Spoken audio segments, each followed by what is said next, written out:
আজকের ভিডিওতে আমি কক্সবাজারের কয়েকটা সি বিচ আপনাদেরকে দেখাবো। এটা হচ্ছে ডায়াবেটিক সি বিচ।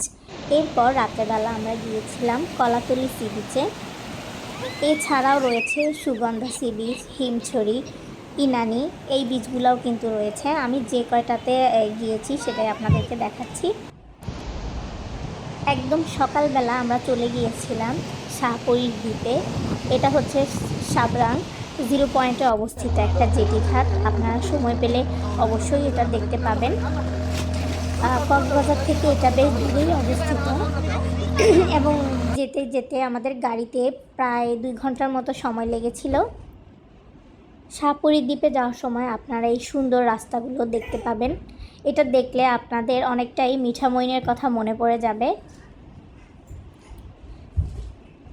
শাহপরীর দ্বীপ থেকে আমরা মেরিন ড্রাইভ ধরে চলে গিয়েছিলাম পাটুয়াটেক বিচে।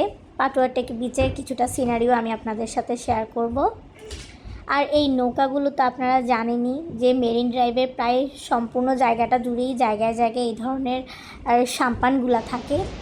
তো সুন্দর একটা জায়গা দেখে আমরা নেমে গিয়েছিলাম আর সেখানে বেশ কিছু ফটোস ক্লিক করি এবং কিছুটা ভিডিও করে নেই, যেটা আপনারা দেখতে পাচ্ছেন। এটা হচ্ছে পাটুয়াটেক বিচ থেকে প্রায় 10 থেকে 15 মিনিট আগের একটা ভিডিও। বাস আমরা যখন পাটুয়াটেক যাচ্ছিলাম তখন কিন্তু একদম সূর্য আমাদের মাথার উপর, সেখানেই আমরা লাঞ্চ করেছিলাম এবং তারপরে বিচে সময় কাটিয়ে ফিরতে ফিরতে সন্ধ্যা হয়ে গিয়েছিল। সাগরের মেইন সৌন্দর্য হচ্ছে সূর্যাস্ত এবং সূর্য উদয়টা দেখা। তো সূর্যাস্তটা আমি আপনাদের সাথে শেয়ার করলাম। ভালো থাকবেন।